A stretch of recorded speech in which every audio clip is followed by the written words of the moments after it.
Every morning the world starts quietly, one soft light at a time. Homes flicker awake, shops open. People take those first small steps into a brand new day. And in all of that ordinary movement, there's something kind of extraordinary. A moment worth noticing, a spark you feel before you even name it. Sometimes it's quiet, sometimes it's small, but kindness shows up right on time. And every morning we choose to show up with you so we can look for that spark together. Good morning. I'm Matt Roof, the Uncommon Kindness guy, and this is Kindness Rising. Let's rise together.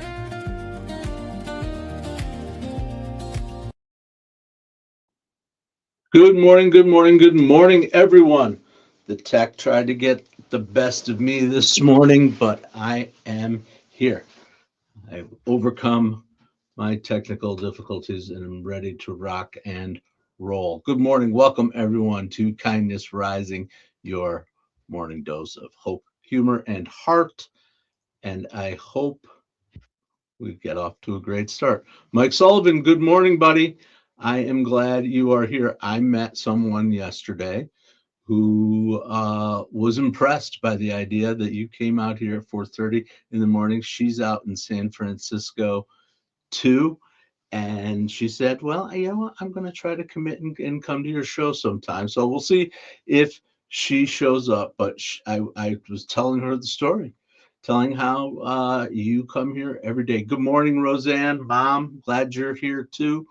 I was just telling Sully, I met someone yesterday from San Francisco who was just really impressed with him showing up at 4:30 in the morning every day here with us out here. And she said, you know, I got to figure out how to get up and get my day started. Maybe that'll be my inspiration. So we'll see. We'll see who shows up. 8 p.m. or earlier. Wow. Okay, Sully, you're an early to bed guy. All right. I have a timeline too, but mine's a little later than 8 p.m. Of course, I don't get up at 4:30 either. I get up at 5:30. So somewhere in there, the point is to figure out what works for you, right? So that's what we're doing here today on Kindness Rising, chit-chatting with our friends. Mike Sullivan, Roseanne's out there. Who else is out there? Say hello in the chat, get involved, subscribe to the channel. That's why we're here. That's why we're here, to be here for you every weekday morning, 7:30 a.m. Eastern on Kindness Rising, and as part of the Mornings in the Lab Network. All right. Let's continue our conversation. We're continuing our conversation from all week long, where we're talking about visibility, putting ourselves out there, and making sure that the world knows what we have to offer. And you know, yesterday we talked about the idea that when we withhold and we don't put ourselves out there, we're actually doing the world and ourselves a disservice. So that's what we're going to continue today. And we're going to talk about some of the barriers to being seen. Of course, the first one, not of course, but I'm telling you, the first one is absolutely the fear of judgment, right? What will people think? Am I going to sound foolish? I hate the sound of my voice. Will this be going to be misunderstood? What if things go poorly? The questions quietly prevent people from sharing ideas, people from starting conversations or trying something new. I talked about it a couple of weeks ago when we talked about the McDonald's CEO who took a bite of a sandwich on camera and was mocked for it on the internet. Maybe deservedly, maybe not. It doesn't matter. The point is, on one hand, it's those things that we all bond and connect around. On the other hand, the question that I have is, does that prevent or does that create some barrier for the next person who wants to try something that might be awesome? His was a fail, perhaps, maybe not. I don't know. I'm not sure I would have known what a big arch was if it hadn't happened that way. But the point is, does the question that it leads me, not the point, the question that it leads me to is just people being mocked or judged for what they bring to the table prevent others? And the answer is yes. That's a major fear. It's a major fear when I talk to people about live streaming, about what I do and about what they could possibly do or their interest. Absolutely, the fear of judgment is there. But here's the relief. Here's the surprising part, and what I've learned from going live since July. The vast majority of people, most people, aren't thinking about you. They're not thinking about you nearly as much as you might imagine. They're not analyzing or looking at your things the same way that they're not looking at your stuff the same way they look at their own, or the way that you look at your own responsibilities, your own hopes, your own uncertainties, right? That's people don't see that. So that should be freeing. That should be freeing. I think for me, taking the perspective of connecting with one person when I go live, or when I put myself out there, whether I'm speaking in front of a room full of people, or out here on the internet, and going live on the Mornings in the Lab network, I still hold to it. One person, that's it. Because one person can change your whole world.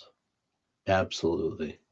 Maybe that person is Eason, K9E. Welcome. Good morning. I am glad you are here. Hopefully we can help to wake up together with some humanity, some humor, some heart, talk about emotional intelligence, talk about mental health, talk about marketing and going live, all the things that are important to us. Absolutely. So here we go. We're still rolling. We're rolling here on Kindness Rising, and we are going to explore today that fear of judgment and how it often shrinks the moment we begin. Once you get started, trust me, I had the fear of judgment myself when I was getting started too. But once I started and got into it, I got more worried about where the buttons were than worrying about what other people think. That's what's led me to where I am. Welcome everyone to Kindness Rising. I am glad you've chosen to join me here. I come here every weekday morning, 7:30 a.m. Eastern, to get us up with a little bit of humanity, a little bit of humor, a little bit of heart. And today we are sharing reflections on visibility as we approach my 1-year anniversary. Not that it's all about me, but it is all about me. This is my show. No, for real. I think I'm hopeful that it's a lesson for people, and it helps me. It helps me to process through things, and hopefully it will help you too. And I know one of my biggest obstacles to making myself appear, making myself visible. And I'm not even talking about when I switched to go live. I'm talking about before that, when I had the fear to even post work, worried about what was going to come back in me, posting photographs, talking about my life, sharing my ups and my downs, and the lessons that I've learned, and the gifts that I've received, and the barriers that have been put up in front of me and the whole world, in front of the whole world, I should say. It wasn't technical. I knew how to post. I know how to record videos. I know how to write a script. So I know how to do a lot of things. It wasn't logistical. I had access to Wi-Fi. I could go anywhere I want. I had my phone. I've got my computers. I've got space to do it, time to do it. It's all up here. Psychological barriers. What would people think? My former colleagues, my friends, people from other seasons in my life, or people who knew me in other contexts. Would they understand what I was trying to do? Would this make sense to them? Would this feel unexpected, right? Because visibility invites interpretation. And when someone's interpreting you, it can feel like judgment, and that makes you especially when the work is still involving, especially when you forget to turn off your little space heater that's making an awful lot of noise. Awful lot of noise.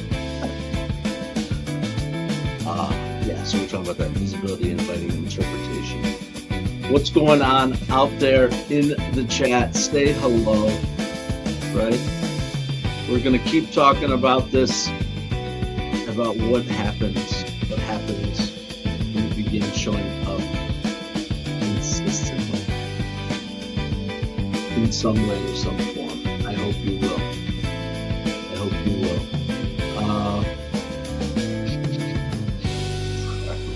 Coffee and reset my brain a minute. Probably for a second too.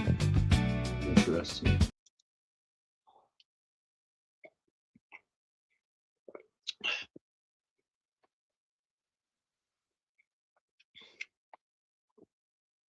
All right, everybody. Thanks for sticking around, getting my head around. It was a rough morning getting started. One of those mornings that started late.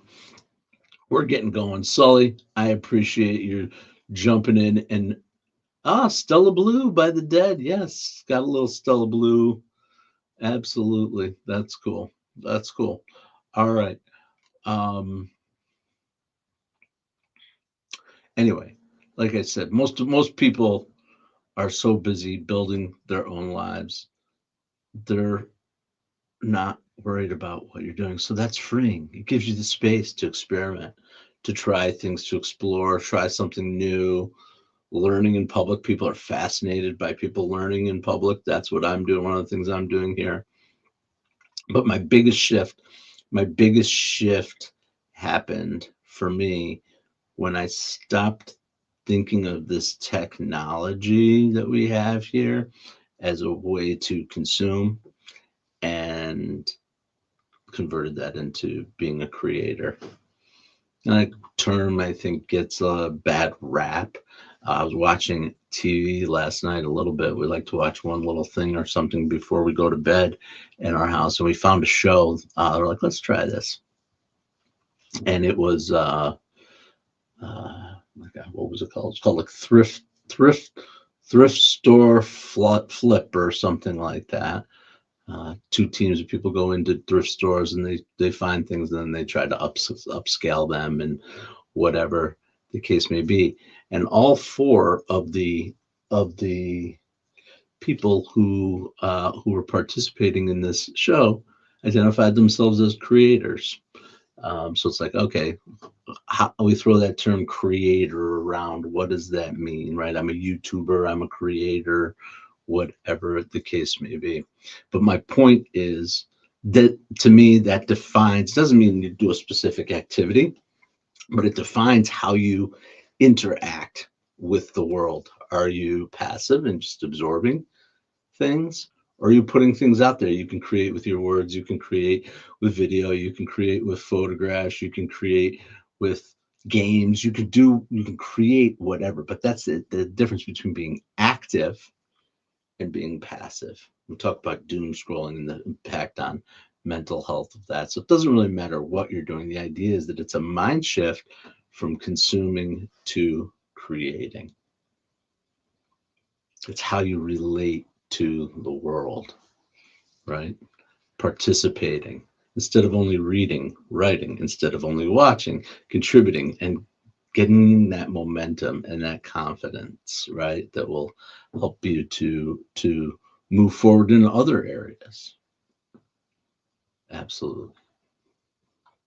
All right. Enough of that yakety yak. Don't you come back, yakety yak. Don't talk back. All right. I'm having fun this morning, really, seriously.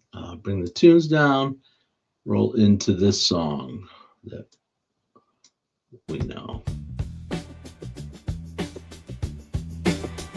Wait for the drop.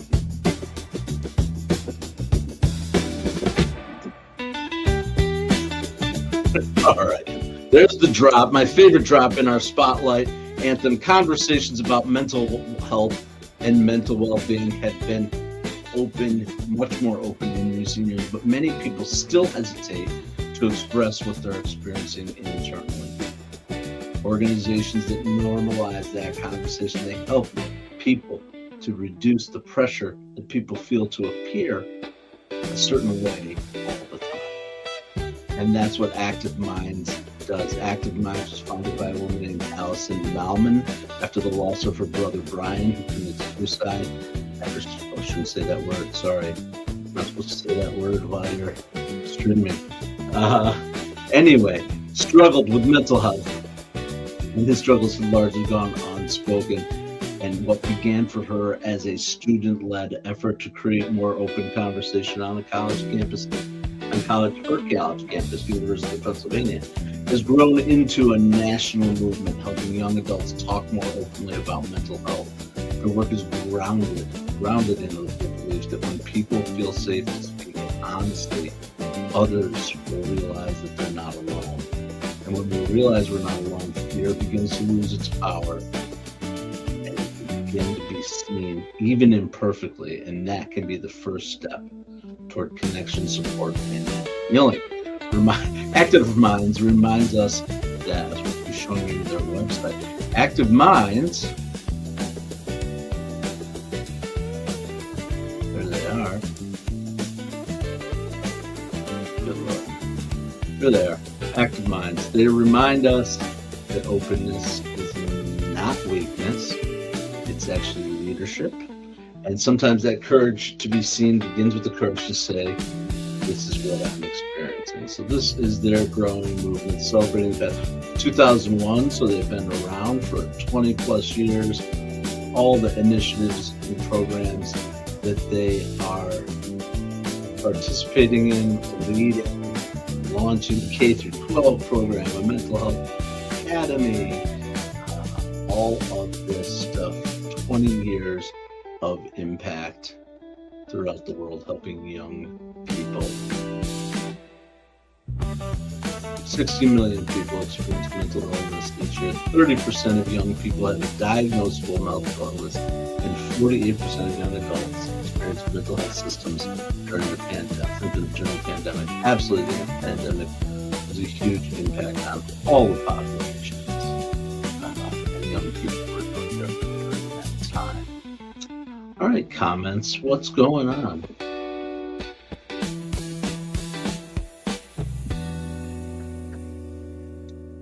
What's interesting is there's a small shift from fear to excitement. That helps to remove any creator fears. Absolutely. Absolutely. That idea of shifting to I get to, from either I have to or I don't want to or I don't know how to, but I get to. Absolutely. That excitement mindset makes a huge difference. Mike Sullivan, and I appreciate that you understand that. All right. Time is a flying. I promised I would all week long, one person a day that I would give props to, that I would recognize and shout out. And I am going to stick to that promise. A person who's been on my journey.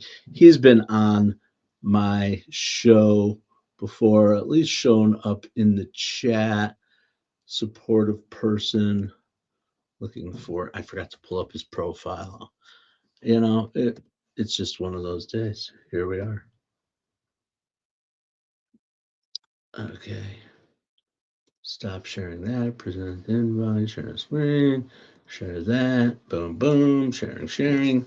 We are sharing. We're all sharing. There he is. There's Dani Maldonado. I know I've talked about him. You've seen him before. This is Dani. Absolutely. Dani is an amazing guy, amazing person. He's very self-effacing, calling himself a mid-voice and a thought leader and all those funny things. And we are in some groups together, and he's got his posts that he puts out there on LinkedIn. But that's Dani. But I want to talk about Dani and the impact that Dani had on me. before my live shows, before the consistency, the rhythm of creating on a daily basis, came that mind shift. And Dani Maldonado is the guy who helped me to make that shift in my mind. I paid him a little bit of money. It's his business, a very little bit of money, way less than the value that I got from it. Wasn't a massive program and not a long-term commitment, just a starting point. And I used a lot of the ideas that he shared, very practical ideas. Not all of them, but the ideas that he shared, that wasn't the biggest value. The value that he provided for me was helping me to understand two things. One is that shift of the mindset, just getting out of the mindset of consuming and comparing with what you consume and just creating and putting stuff out there. And the very idea that I control what I put out into the world, which is just kind of crazy, right? Instead of reacting to somebody else's post, I'm controlling what I put out into the world. And that change helped me to approach my visibility, developing consistency, developing structures, campaigns, and things like that. Absolutely. But it was that mindset shift that Dani introduced me to move from scrolling to sharing, from observing to contributing. That shift, that's what changed my relationship with visibility. And it helped me to think clearer, to build my confidence, to encourage conversation, that in turn, again, I talked about Amy Reiner, my first LinkedIn friend yesterday.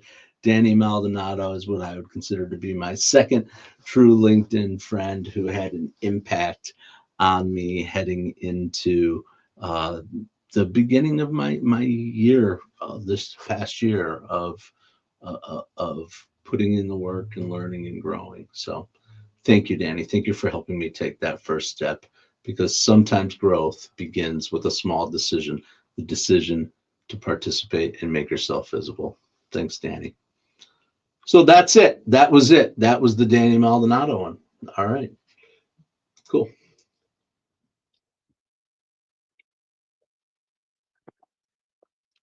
Roseanne, the more you get out of the I and you focus on helping and doing for others, the balance comes back. I agree with you, Roseanne, Mom. You know this. I know I've learned from you. When I'm inside my head and thinking about myself, that's when trouble happens. But when I get out of the I and I focus on helping and doing for others, just like you said, that brings that balance back. All right. Okay, a little bit different segment we're going to roll into here as we wind along. And I just was thinking about inspirational stories about visibility, people whose ideas shaped the world, and how those ideas began quietly. They started somewhere before recognition, before validation, before certainty.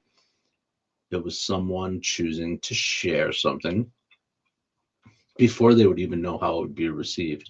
A painting, an idea, their voice, their point of view, because visibility often begins before the encouragement arrives, right? Here this week, I'm just gonna, not this week. This week I'm talking about visibility, but today, coffee's giving me a little acid reflux this morning, Mom. Stories of individuals who chose to express something meaningful before the world was ready to applaud them.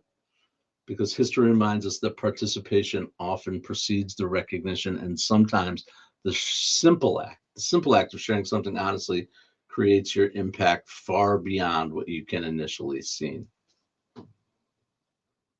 There's a guy who created 2,000 works of art during his lifetime. Some of the most recognized painting in the world, but while he was alive, he was largely unseen.